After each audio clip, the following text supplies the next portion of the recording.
Hey guys, what's up? Welcome back to another video.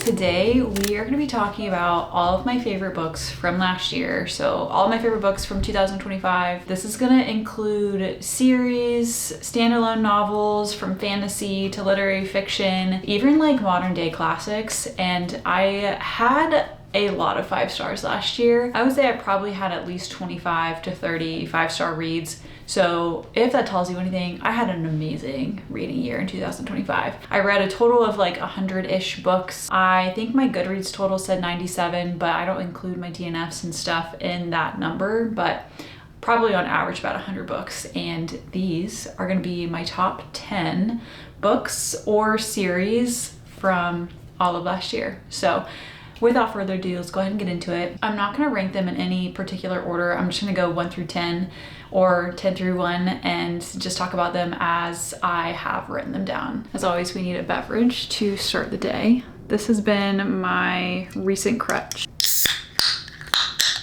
Okay, so we are gonna start out with number 1. Actually a series that I started the year off reading, and that is the Bridge Kingdom series by Daniel L. Jensen.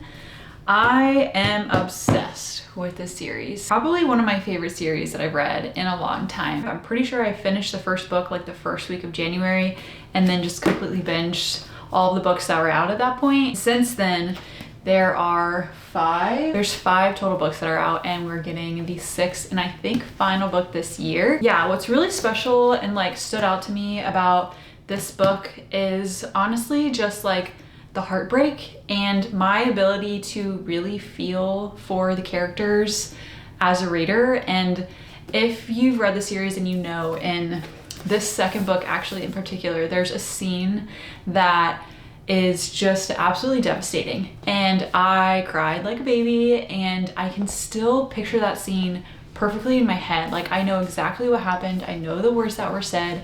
I know how I felt and how the characters felt.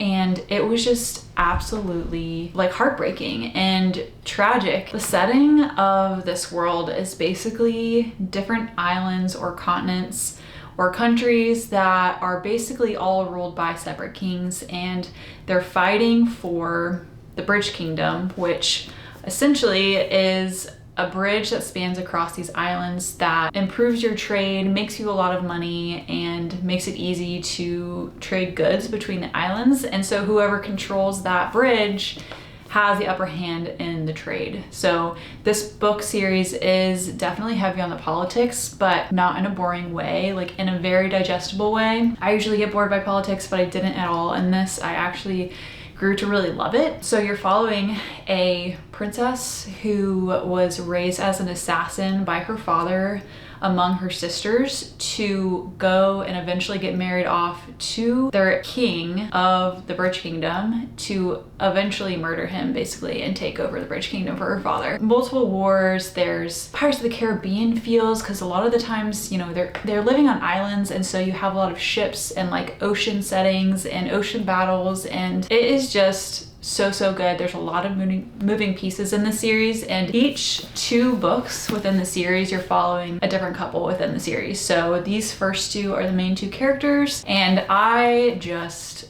think that this series is such a well-rounded series. This is definitely like a 4 to a 5-star series for me. Highly recommend for really anybody, whether you're starting off reading fantasy or you're like really strictly like a romantasy genre girly. Like I think this has a little bit of everything for everybody, and it's nice because if you don't want to commit to a full series, you don't really have to. You can read 2, take a break, and then come back and read the next 2. And they're also relatively short on the side of like fantasy series. Each book is probably about 350 to 450 pages, so it's really not a whole lot to commit to. So like I keep saying, I just think it's one of the most like well-balanced series that I've read in a long time, and I really loved it. I loved it so much that I have multiple editions of it, and I think it might be a problem, but we're just ignoring that right now. The next series is definitely the Road of Bone series. This is a really heavy, chunky series, so hang on. This series and these characters stole my heart. Now, this book actually just came out this week and I just got it in the mail. I need to pick it up. I'm honestly, I don't know. I'm like scared to pick it up because I don't want to have to wait another year for the next book. The way that my heart was just like rooting for these characters while I was waiting for the books to come out was ridiculous. I believe it's going to be a 5-book series by Demi Winters, and this is primarily a Viking romantasy / fantasy series. And you start off the series following this girl who is kind of like your atypical female main character in a fantasy series. She's not like you're super strong, good with a sword. She's not a warrior. She's actually kind of like frail, and she's very intelligent, very smart and witty, and can like get herself out of situations, but she is not super strong. She's never been taught with a sword. She doesn't know how to fight. She kind of just has to like figure it out. And she one day finds out that people are hunting her, and it's the Queen's Guard, and she has no idea why the Queen's Guard would be hunting her at all. She has no inkling. And so she's just like running away from these guards who keep tracking her and hunting her, and eventually she finds herself sneaking into a band of Viking warriors cart as they're traveling on the Road of Bones, which is an actual road that's known to be pretty dangerous and full of like bandits and stuff like that. So she sneaks in their cart without them knowing, hoping that she can get far enough away from where the Queen's guards are tracking her safely and under kind of like their protection, unbeknownst to them. It's very much like a quest style, quest feeling, like campfire, fireside feeling first book, and a lot of betrayal and trickery and lies happen in this book, and you get to meet a lot of the main characters in the story. There's some pretty crazy betrayal that happens at the end of this book and kind of leaves you on a cliffhanger and really, really ready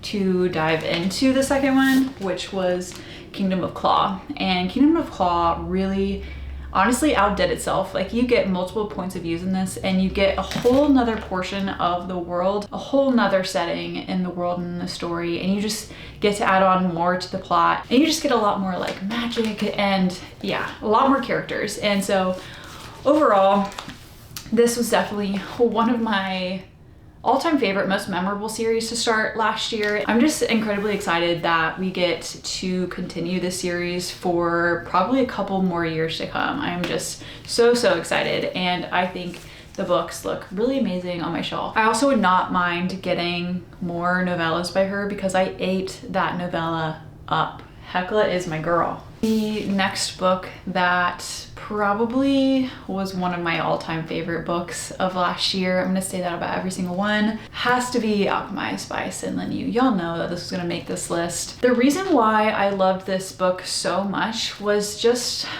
the relatability of the female main character.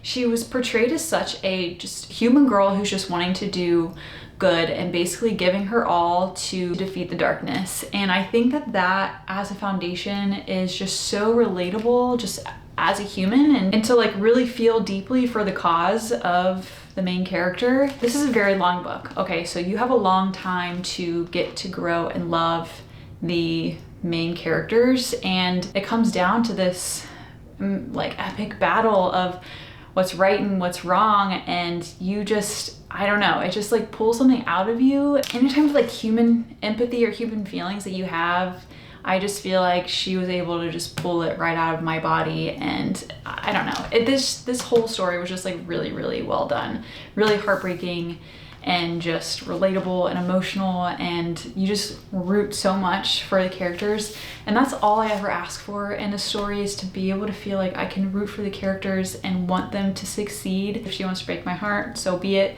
But as long as I feel like I can root for what's good and for what the characters are trying to do. That's all I really want. And she just did that so well. And I love this book, and I think that you should read this whether or not you're a Harry Potter stan, whether or not you like The Handmaid's Tale, whether or not you read fanfic or not, or have read the fanfiction or not. This book is so amazing on its own. I think it just is gonna hold its own for a really long time. The next book that I have on this list, I think this is number 7, is Blood Over Bright Haven by Emma Wang. I haven't stopped thinking about this book since I finished it. I really haven't. And I think it's just because I love a story with a martyr. I love a story with someone who kind of like rises from the ashes and becomes their own, and kind of just like, yeah, just becomes her own. And this female main character is very hard to not love. Well, actually I take that back. She is easy to not love, but you have to love her by the end of the story. After watching her develop and watching this female main character grow within the story based off of her experiences and the people that she meets and the choices that she makes, you just have to love her. And sometimes in the story you're feeling like you don't agree with some of the things that she's doing or her beliefs and stuff. This one as well was just like really unique in the style of the magic system. It was basically a magical coding system. They were using it in this like future dystopian style world to where you use these magic coding systems and mechanisms to service the city and like provide water services and light and, you know, mechanics and cars and stuff. And it was just like really unique. The story contains forbidden love and unlikely love and a just really beautiful story and a beautiful history and lore behind certain peoples. And this one really pulls at your heartstrings, but also makes you think about morality and how you believe in gray areas. And you know, you don't always agree with the female main character, like I said, but you get to watch her kind of grow into herself. And that is what really made it for me. It made it to one of my top 10 books of all time last year because of the journey that this female character went on and the decisions and stuff that she made throughout that journey. And Emma Wang is just an amazing storyteller. I love her writing style, and I will be purchasing The Sword of Kaigen is her other book that she wrote, and I really want to read that book because after reading this one and knowing that a lot of people rate The Sword of Kaigen so highly, I need to get to that book very soon this year. So this was definitely one of my top 10 last year, and I honestly would read this again and again. I really love this book. Book number 6 from last year is The Mad Wife by Meagan Church. I loved this book and I hated this book. Meagan Church, this is the first book that I've ever read by her, and I didn't really know what I was getting into. I knew what the story was about, and I was very interested, and I really wanted to dive into it and kind of get that perspective, but I didn't realize how much it would affect me. And I always like to preface this book, if you're going into it, just know what you're getting into, because this is not a book to read lightly. Like, you want to be in a good mindset to read this book because of the topic. And if you've ever dealt with any type of mental health issues, definitely just know that this is something that's gonna be really heavy and something that you're gonna need to digest. This book left me basically staring at a wall for a little while afterwards, just to really absorb what I read. It opened my eyes, honestly, to a lot of history of the world that we don't really like know about, or things we don't talk about. Basically, this story is following women's struggles in the late 1900s and 1960s, and specifically women who are struggling with mental health, postpartum depression, postpartum mental illnesses, and how the world viewed them and how the world treated them. And it was all just kind of like a fear of the unknown. There's talk about taking someone's rights away to choose their own healthcare and taking someone's rights away for their body. And yeah, it was just very hard hitting. Something that made me want to look into this topic a little bit more and just kind of like learn more about it, and something that I don't think needs to be ignored or buried in the past. I think it's something that we need to talk about. I think that this is a very important book to read, but I also think that's a book to read when you're in the right headspace. So I really loved it. I loved the character that she created, and I loved the setting that she created, and it was just very different than something that I've ever read before. And the reason why it made the top 10 was because it ignited something in me to want to go and learn more about the subject. And I think that that's something that's really special in someone's writing and in picking up a book that's unique and something that I haven't read before. And I think that that's one thing that I love about reading so much, is finding books like this that make me want to just like go down the rabbit hole and learn more and be more educated and see different perspectives and stuff. And this just did it in like a really good way that was entertaining, but really well informed in my opinion, and just like written really well. And overall the story ends well, and you get to love the character and her family, and you see true love and like real desire to help somebody come out. In this, it's just a journey to kind of get there. So overall, amazing book. Highly, highly recommend. Then the 5th book on this list, I figured we would talk about this one next, because this book, Hamnet by Maggie O'Farrell, kind of did the same thing for me as The Madwife did, and it made me want to learn more about what the subject was. This book was very sad. Basically, you're following Hamnet, or Hamlet, who's Shakespeare's son. You are reading about this young boy and his sister's life as kids, and their life during the Black Plague. I keep talking about stories with martyrs in them, and it's just making me really realize that that's what I love to read about, because you're reading about a sacrifice and sacrificial love. It's just done in this like really unique way, and you're just basically just following like a slice of life almost. You get to be in this like really cool an interesting time in the world that we don't really explore a whole lot, or at least I don't. And I just really enjoyed being in that setting. I feel like Maggie O'Farrell is one of my first books that I've read by her. She's really, really good at kind of like letting you be a fly on the wall and like really feeling and seeing and hearing all of the sensations in the story. And I love books like that because it feels like you're really just in the book, you're in the atmosphere, you hear the wind, you hear the birds, you see the green leaves, and you feel the grass on your feet just like the characters do. And I think that that's something that I really, really love to find in an author, just full of love and sacrifice and heartbreak, and I just yearned for that, and I just loved it. So highly recommend this book. It's very short, easy to digest. I think that you could read this in like one sitting if you wanted to. Yeah, if you've been sitting on this book, I think that you should definitely read it, even if you're not into this like medieval time type of setting. I think anyone could really get anything out of this book. The next book that I want to talk about is Fairydale. I think I read this like in the summer last year, and I absolutely adored this story. This is a very long fantasy romance, kind of like paranormal romance almost, that takes you on a journey.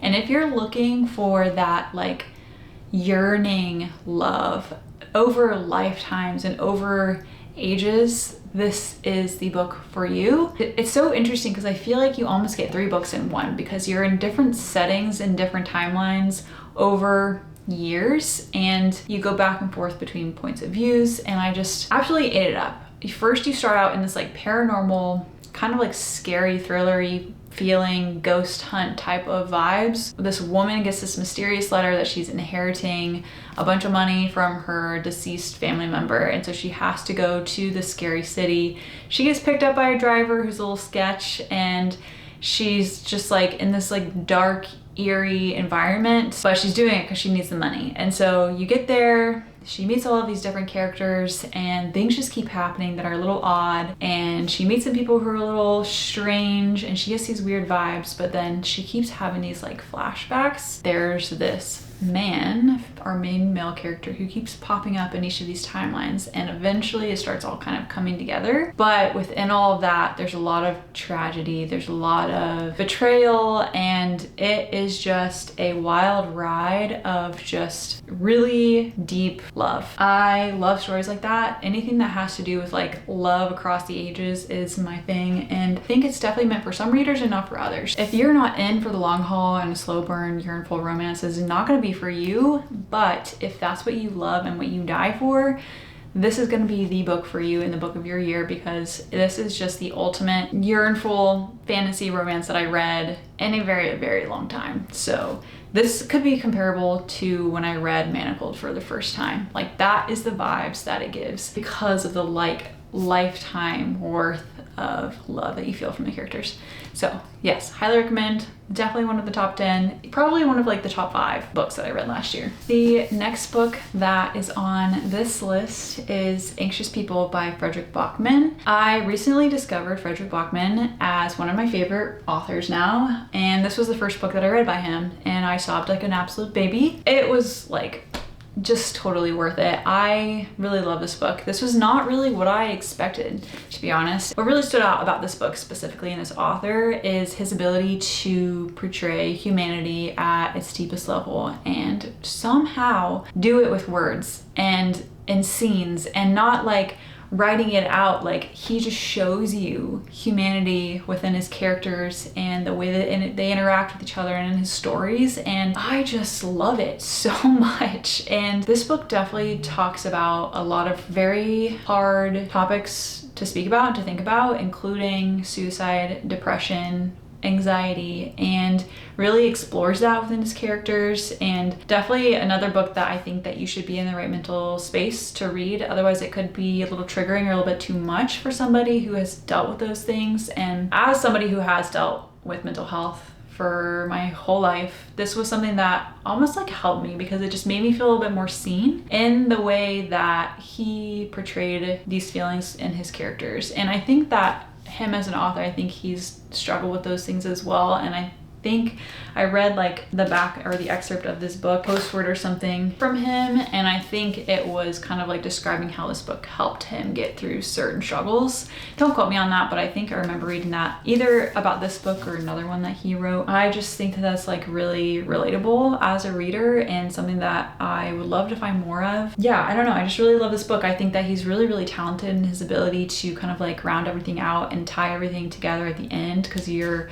following different storylines and different people's perspectives, and eventually everything just kind of like fits together at the very end and rounds out and just creates this beautiful picture. The setting of this book is during a robbery actually, and there's this robber who could be like a believable robber, like a dangerous person or not, and then all the people that are in the bank that the person is robbing are kind of all like bickering and getting to know each other and kind of coming up with a plan on how to escape and how to survive this robbery. And it's just really interesting to read, and his dialogue is really good, the banter is really good, the stories are so relatable, and just you want to give all of these characters just like a really massive hug, honestly. And yeah, I just really loved it, and I have read more of his books since then, and I can tell you that all of his books are going to make you cry and be very hard-hitting and will just show you like a slice of humanity in like a really real and like raw way, and I think that's really special. So I love his books, I love this author, and I think that you should absolutely read this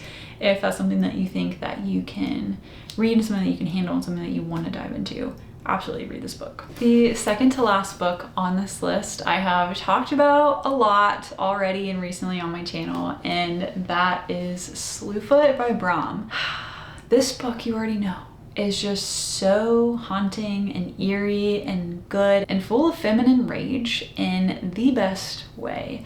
And I love our little witch here, Abatha, who is set in this like Puritan society, and she is not your Puritan woman. She is a little crazy, a little chaotic, a little free and wild, and Puritan society does not really love that for a woman, and they try to cage her, try to control her, and she's married off to a man who ends up like actually being really loving towards her and kind of letting her be herself. And things happen, just tragedy hits, people are trying to snuff her out again. And in the background, there's this weird, twisty, like point of view. This is a horror novel, okay? So it's kind of like horror elements, and you're following these like little mini demons in this world who are kind of like observing and watching her. This like one main demon who seems to like wake up and not really know who he is, why he's on the earth. The little demons are like speaking in his ear, like trying to tell him that he needs to be this way, he needs to be evil and mean. And they end up meeting at one point, and kind of the story kind of goes from there. But ultimately, this book is a story of feminine rage and a woman getting back on the people who tried to oppress her and tell her how she should be and how she should live and who, you know, she should love and listen to and obey. And she's not having any of that. and I'm here for stories like that. I loved this story. I love Brom's writing style. Like I've said before, he's an amazing storyteller, and he's the kind of author that can like suck you into the story and put you inside his world, and you know every single thing that's going on. You can hear the wind, like I keep saying, you can hear everything that's going on, and you're just kind of like a fly on the wall watching everything that's happening and waiting for things to pounce. And I love this book. I adored it, and I will be reading more of his stuff this year. This is something that would be really cool to read like during spooky season, but it's definitely not something that you have to read on like Halloween or anything like that. And it's not a jump scare horror. It's definitely more of like a psychological horror. Like you're not gonna be like scared out of your mind unless you're an absolute baby, okay, which is fine because I am too. But this is not gonna be something that's gonna make you scared to go to sleep at night. So I just really, really loved it. I think it was beautiful. I think it was super well done. I love his characters, and also, of course, whenever an author has artwork in his books, it just makes everything even better. So that is why Slewfoot is on this list of top 10 of 2025. Now this last book, which I guess I kind of did save the best for last, not on purpose, but I read The Handmaid's Tale for the first time in 2025, and this is our last book on this list.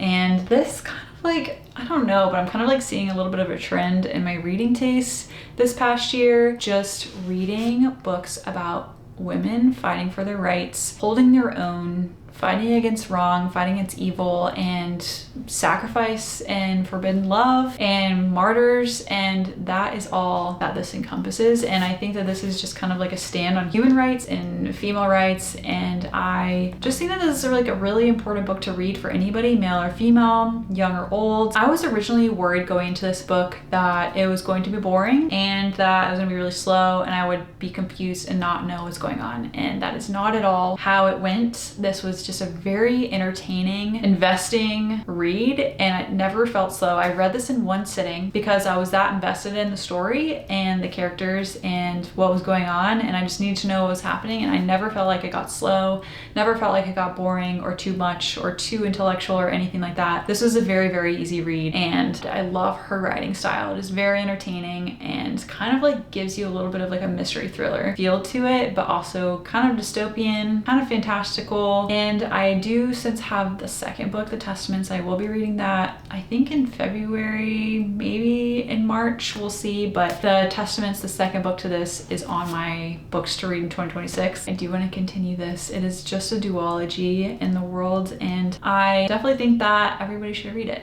I think it's very important. This is the last book that I have on this list of top 10 books that I read in 2025. Crazy. I read so many good books in 2025, so many hard hitters. I really kind of found my own style in reading. I think that I gravitate a lot towards women. I gravitate a lot towards like female empowerment, a lot of really cool fantasy, unique, fantastical worlds and magic systems. I think that's like what I really grasped onto this past year, and that's something that I definitely want to continue in 2026. I have a pretty cool TBR for 2026 in my own opinion, and I'm really excited to get started on that. So thank you guys so much for being here and watching today's video and watching me just completely ramble about all of the books that I loved last year. I hope that you guys have had a wonderful week and a wonderful weekend, and I will see you guys next week. Bye guys.